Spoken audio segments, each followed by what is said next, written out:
22 फरवरी को हिंदी का एग्जाम है। सबसे इंपॉर्टेंट होता है निबंध लिखना। अगर तुमने निबंध लिख दिया 9 नंबर पूरे आपके यहाँ से कंप्लीट हो जाएंगे। आप जो 12th में हो या फिर इंटर में हो, किसी में 10th में हो, 9 नंबर का निबंध आता है। निबंध बहुत बच्चे गलती कर देते हैं, यहाँ से 2 या 3 नंबर इनको मिलते जाता है। अब देखो आपको कौन सी गलती नहीं करनी है, आपको हिंदी में कॉपी में किस तरीके से लिखना है, निबंध किस तरीके लिखना है, ठीक है ना। आतंकवाद आ गया या फिर वृक्षारोपण पे आ गया, मेरा प्रेम या फिर कभी किसी पर आ गया, बना कर लिख सकते हो। बहुत ही सिंपल तरीके से पूरे 9 नंबर मिल जाएंगे। आप सही बच्चे यहाँ पे गलती करते हो, मैं आपको कौन सी यहाँ पे गलती नहीं करनी ये बताने वाला हूँ। आप देखो कोई सा भी जन पर यहाँ पर निबंध लिख रहे हो ना, यहाँ पर देखो निबंध लिख रहे हो, मान लो आप पर्यावरण लिख दो। पर्यावरण लिख रहे हो, सबसे पहले आपको लिखना पड़ेगा रूपरेखा। रूपरेखा कौन सा, देखो रूपरेखा होता क्या है। मान लो पर्यावरण लिख रहे हो, उसी की जो हेडिंग होती है ना वही होता है रूपरेखा। यहाँ पर देखो प्रस्तावना डाला गया है, प्रदूषण का अर्थ डाला गया, प्रदूषण के प्रकार, प्रदूषण की समस्या, प्रदूषण का समाधान और फिर उपसंहार लास्ट में। अगर इस हेडिंग पर तुमने लिख दिया ना तो पूरे आपको 9 नंबर मिलने वाले हैं। अगर तुम्हारा बीच में आधा छूट भी जाता है या फिर कहीं भूल जाते हो तो आपको देखो क्या करना है यहाँ पर। अगर मान लो तुम्हारा आधा छूट जाता है, ये लिखने से सबसे फायदा ये होता है ना, अगर तुम्हारा बीच में आधा छूट जाता है तो एग्जामिनर समझ जाएगा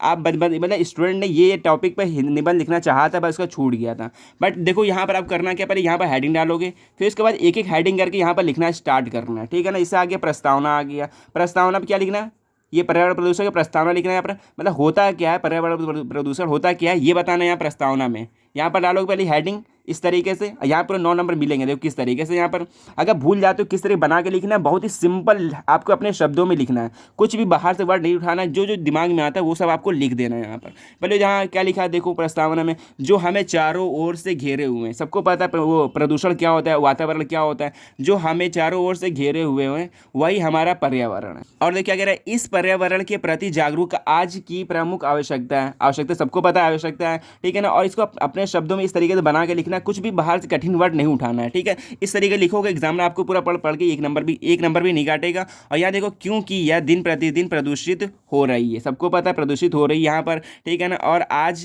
के वर्तमान युग में औद्योगिक प्रगति और पेड़ों की कटाई मुख्य कारण है, ठीक। प्रस्तावना यही सब लिखना होता है। मुख्य कारण है आज इससे इतना विकराल रूप धारण कर इसने इतना विकराल रूप धारण कर लिया है कि इसने मानवता का विनाश का संकट प्रकट कर दिया, उत्पन्न कर दिया है। इस तरीके से प्रस्तावना डालोगे, तुम कोई सब लिख रहे हो ना, मान लो तुम यहाँ पे लिख रहे हो आतंकवाद वाला पहले यहाँ पे हेडिंग डालोगे रूपरेखा, फिर इसका आतंकवाद में प्रस्तावना जो लिख दो। भाई मत इस तरह लिख सकते हो, मैं प्रस्तावना लिखना चाहते हो, आतंकवाद का सबको भारतवासियों में भय बना लेता है, इसको किस तरह कम करना है, ये सब हेडिंग में हेडिंग लिखोगे, यहाँ से 9 नंबर आपको कंप्लीटली मिल जाएंगे। इस तरीके करना है। कोई सा आगे मान लो वृक्षारोपण पे आ गया तो आपका इसी हेडिंग डालना है, रूपरेखा प्रस्तावना डालना है, फिर उसके बाद वृक्षारोपण होता है क्या है, इसका अर्थ क्या होता है, इसके बचाने के उपाय, इस तरीके से लिखना है। चलो मैं अपने टॉपिक पे आता हूँ। यहाँ पर यह है पर्यावरण प्रदूषण पर लिख रहा है। यहाँ पर एक मतलब हेडिंग यहाँ पर ये हो गया प्रस्तावना। फिर इसके बाद क्या करना है, प्रदूषण का अर्थ लिखना है। दूसरी हेडिंग यहाँ पर ये है, यहाँ पर क्या है, स्वच्छ वातावरण यह हमारे लिए जीवन के विकास की मौलिक साधन है। मौलिक साधन क्या है, स्वच्छ वातावरण, ठीक।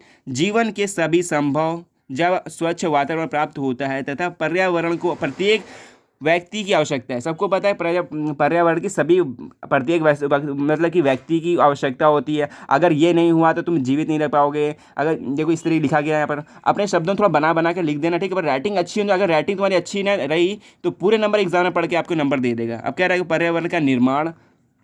और आगे देखो क्या पर्यावरण का निर्माण आगे पेज में लिखा है, और कितने पेज में लिखना है ये भी देख लेना, कितने पेज में लिखा गया है। यहाँ पर पर्यावरण का निर्माण प्रकृति के द्वारा किया गया है। किसका किया गया, पर्यावरण निर्माण कैसे हुआ, प्रकृति के द्वारा किया गया है। पेड़ पौधे अपने आप आए थे, इसलिए प्रकृति के द्वारा सब चीज़ हुआ है। जब पर्यावरण के अनुकूल अनुपात में बदलाव होता है तो जीवधारियों के जीवन पर अनुकूल प्रभाव पड़ता है। पर्यावरण प्रदूषण जीव जंतुओं के लिए बहुत हानिकारक है। जनसंख्या की असाधारण वृद्धि एवं औद्योगिक मतलब होता है जो मतलब कारखाने होते हैं, कारखाने प्रगति से प्रदूषण की समस्या का जन्म लेते हैं। इस तरीके से लिखना है, ठीक है ना। इसका कारण ये हो गया। फिर इसका प्रकार लिखना है, ठीक है। प्रकार क्या होते हैं, प्रदूषण प्रकार सबको पता है। आज के वातावरण प्रदूषण निम्नलिखित है, निम्नलिखित रूप में पाई जाती है, सबको पता है। देखो वायु प्रदूषण हो गया, जल प्रदूषण हो गया। वायु प्रदूषण अपने शब्दों में बना के लिख देना, क्या होता है वायु जीवन का अनिवार्य स्रोत है, सबको पता है यहाँ पर। और प्रत्येक प्राणी को स्वस्थ रूप से जीने के लिए शुद्ध वायु की आवश्यकता होती है। भाई हमें तो वायु की आवश्यकता होनी और मतलब ऑक्सीजन लेने के लिए वायु की आवश्यकता होती है। इस तरीके से अपने भाषा में लिखना है इसको, बस यही निबंध, कुछ नहीं होता, बस अपने तरीके लिखना है। बस मतलब कि लिखने के मतलब फॉर्मेट तरीका बिल्कुल सही होना चाहिए, इसलिए आपको पूरे यहाँ से नंबर मिलेंगे। यहाँ देखो क्या लिखा है, पेड़ पौधों से हमें ऑक्सीजन प्राप्त होता है और आज हम उसी को काट रहे हैं। सबको पता है भाई हम लोग काट रहे हैं, ऑक्सीजन इसी से प्राप्त होता है। वायु प्रदूषण के बारे में थोड़ा लिख देना। फिर उसके बाद मोटर गाड़ी से निकला धुआं, फैक्ट्री से निकला हुआ कार्बन डाइऑक्साइड वायु के प्रमुख कारण बने, इसे रोकना बहुत आवश्यक है। इस तरीके लिखो वायु प्रदूषण। फिर लिखो जल प्रदूषण क्या होता है। जल को जीवन कहा जाता है। जल को ही पता है ना, जल को ही जीवन कहा जाता है। जल को ही जीवन कहा जाता है। अगर तुम्हारा कोई वहाँ पे वर्ड गलत हो जाता है तो इसको काटना नहीं है, ठीक है ना। इसको इसी लिख देना, एग्जाम में अच्छे से हेडिंग पड़ेगा, आपको यहाँ से पूरा नंबर दे देगा। यहाँ लिखा है जल को ही जीवन कहा जाता है। जल का शुद्ध होना स्वच्छ जीवन के लिए बहुत आवश्यक है। आजकल कारखाने पूरे जल, अब देखो पूरे जल को प्रदूषित कर रहे हैं। आगे लिखा हुआ है, यहाँ देख लो, पूरे नदियों को दूषित कर रहे हैं। बड़े बड़े नगरों में नगरों के गंदे नाले नदियों में से जोड़कर पूरी नदियों को जल को दूषित किया जा रहा है। सबको पता है ना। देखो इस तरीके से लिख सकते हो। यहाँ पे बड़े क्या किया जा रहा है, बड़े शहरों में क्या होता है, नहरों को देखो नदियों से जोड़कर पूरा जल को दूषित किया जा रहा है, इसलिए जल प्रदूषण में ये लिख सकते हो। और ध्वनि प्रदूषण क्या लिख सकते हो, जो ध्वनि से प्रदूषण होता है उसके बारे में लिख सकते हो। यहाँ पर देखो क्या लिखा है, ध्वनि आज की एक नई समस्या है, ठीक है, नई समस्या हो गई है। इसे वैज्ञानिक प्रगति से पैदा किया गया। मोटर कार हो गया, जेट विमान हो गया, कारखाने हो गए, मशीनें हो गए, लाउड स्पीकर आदि बहुत ज़्यादा आवाज़ आती है, जिसके मानव से अनेक प्रकार की बीमारियां उत्पन्न होती हैं। इस तरीके से ध्वनि प्रदूषण हो गया। आप इस तरीके से प्रदूषण के बारे में लिख सकते हो। यहाँ देखो 3 प्रदूषण लिख दिया गया। फिर उसके बाद लिखो प्रदूषण मतलब प्रदूषण से समस्या यहाँ तक लिख सकते हो। यहाँ पर निरंतर बढ़ती जनसंख्या के कारण कारखाने, यहाँ पर धुएं, जहरीले गैस आज हम मनुष्य को जीवन कठिन हो गई है। प्रदूषण के कारण ही हमारे वातावरण में अनेक प्रकार की बीमारियां फैल रही हैं। प्रदूषण के कारण ही आज की फसलें, सब्जियों में भी पौष्टिक खनिज नहीं बचे हैं। इस सभी समस्या को कारण के मनुष्य का जीवन काल भी घट चुका है। इस तरीके से लिखोगे। और लिखो बाद में क्या लिखा है, यह समस्या का विषय है, बहुत ही समस्या का विषय है पर्यावरण।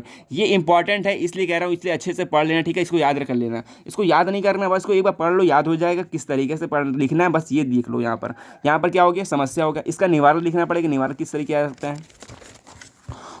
और फिर यहाँ पर लिखोगे समस्या का समाधान किस तरीके से किया जा सकता है। अपने भाषा में लिख सकते हो, पेड़ पौधे लगा सकते हैं, और उसके बाद साफ सफाई करना चाहिए, मतलब कूड़े करके जलाना नहीं चाहिए, इस तरीके लिख सकते हो। यहाँ पर देखो क्या लिखा है, हम सभी को प्रदूषण को गंभीरता से लेना पड़ेगा। आज हम सभी जागरूक होकर दूसरे को भी प्रदूषण के लिए जागरूक करना पड़ेगा। वातावरण को प्रदूषण से बचाने के लिए हमें जगह जगह वृक्षारोपण क्या होता है, पेड़ पौधे लगाना पड़ेगा। वनों को बचाना बहुत ही आवश्यक होता है, ठीक, बहुत आवश्यक है इस समय। अब घरों में पेड़ पौधे लगाना चाहिए। अपने शब्दों में बिल्कुल छोटा वर्ड, आसान वर्ड लिख देना, बस निबंध में ही करना है आपको। और कारखानों को नियंत्रित करना चाहिए। वायु प्रदूषण से बचने के लिए कचरे को जलाना नहीं चाहिए। हमें आसपास साफ सफाई करना चाहिए। देखो निबंध उसी टॉपिक पे आता है जो आपको पता हो, उस बारे में अपने शब्दों में लिख सको। यहाँ से पूरे 9 नंबर मिलेंगे आपको यहाँ पर। फिर लास्ट में उपसंहार लिखना। उपसंहार में देखो बच्चे क्या गलती करते हैं, उपसंहार में कुछ लिख ही नहीं पाते हैं। वो लिखते हैं जो समस्या, वही उपसंहार लिख देते हैं। जो लास्ट में जो निचोड़ निकलता है वही होता है उपसंहार। यहाँ पर पर्यावरण में होने वाले प्रदूषण को रोकने के लिए, उसे समुचित संरक्षण के लिए समस्त विश्व में एक नई चेतना उत्पन्न हुई है।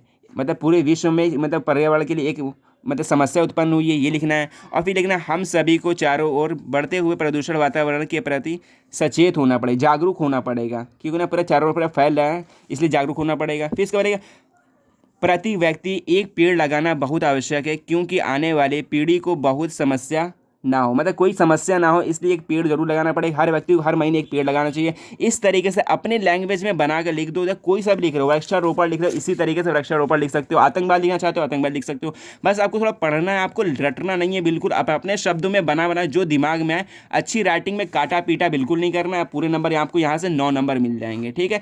इस तरीके से आपको लिखना है, ठीक है। यहाँ पर याद करने की जरूरत नहीं है, बस आपको क्या है बना लिखना है, और अपने शब्दों में बिल्कुल अच्छी राइटिंग में लिख देना, पूरे 9 नंबर मिल जाएंगे, ठीक है। इस तरीके लिखना है निबंध। 22 तारीख को आपके एग्जाम में बेस्ट ऑफ लक, अच्छे पेपर दे के आओ। अब निबंध के लिए कम से कम आधा घंटा जरूर टाइम निकाल के पीछे रखे रहना, क्योंकि बहुत बच्चे को निबंध यहाँ पर छूट जाता है। इस तरह की हेडिंग लिखो, पूरे नंबर मिलेंगे। तो मिलते हैं नेक्स्ट वीडियो में। अगर जो भी डाउट हो कमेंट में पूछ सकते हो, और चैनल पर नए हो तो चैनल को सब्सक्राइब कर सकते हो।